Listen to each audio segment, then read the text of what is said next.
What is your assessment of how serious the humanitarian crisis is right now?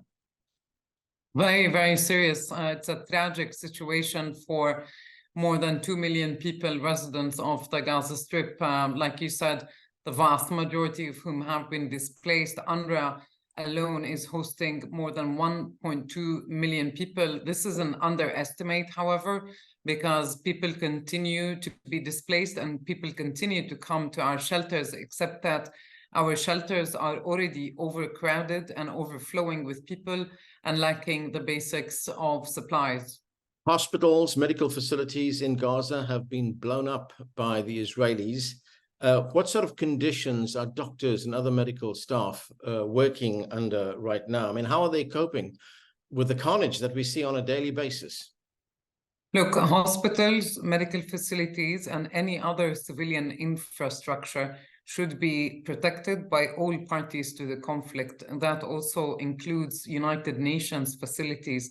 Now, since the war began 2 months ago, we have recorded more than 100 hits on our facilities, including those sheltering families who were fleeing the violence in search of safety. So no place is safe, not the north, definitely, not the middle areas, and now not the south. And the south has never been safe, except that since the resumption of the bombardment over the past few days, we've seen more casualties in the south, and we've seen more movement to other parts within the south.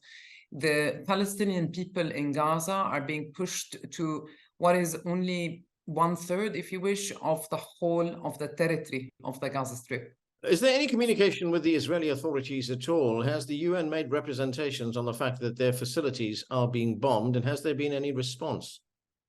We coordinate and we are in contact with all parties to the conflict, and we share at UNRWA the coordinates of all our facilities in the Gaza Strip. All our facilities, we share those coordinates on a regular basis, and we communicate and we coordinate with all parties to the conflict.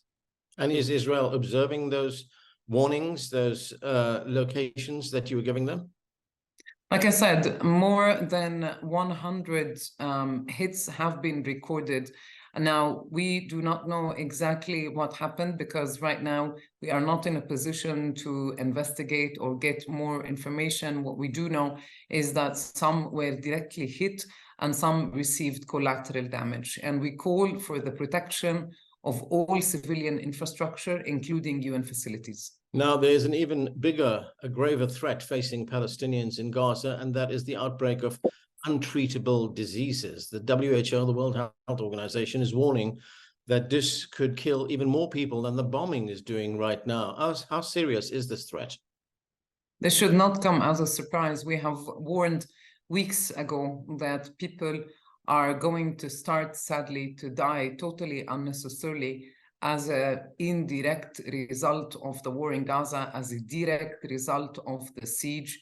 This is due to the spread of diseases which we have reported on among children, like diarrhea and other diseases, but also among the older population. And this is largely to do with the immune system of 2 million people that is suddenly dropped, and also with living conditions, the lack of clean water, the overcrowded living conditions, even outside of UNRWA shelters. In some apartments where people have sought refuge, there are 50 people, for example, sharing one toilet. The lines in UNRWA shelter just to go to the shower could take maybe 3 or 4 hours.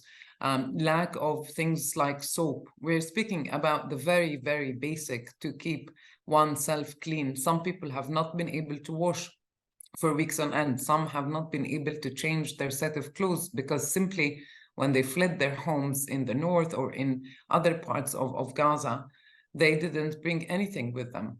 And in addition to that, the World Food Programme is now warning of a famine. What are your worst fears if this crisis continues?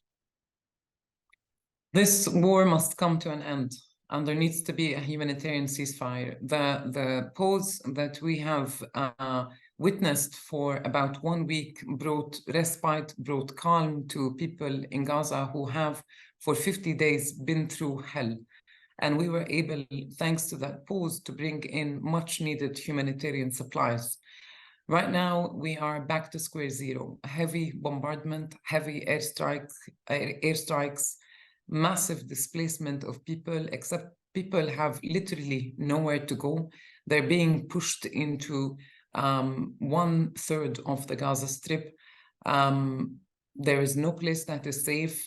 People don't have anything. They lack food, they lack clean water, they need everything. And so it is really time for this war to come to an end. There's been enough suffering, enough.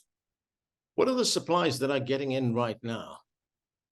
Very little supplies. In fact, what we've observed since the renewal of the bombardment, since the renewal of the fighting, is that very, very little supplies are coming in. So we're very worried that we're back to where we were before the pause, when aid was only trickling in, very little fuel was coming, and fuel is fundamental for our humanitarian operations.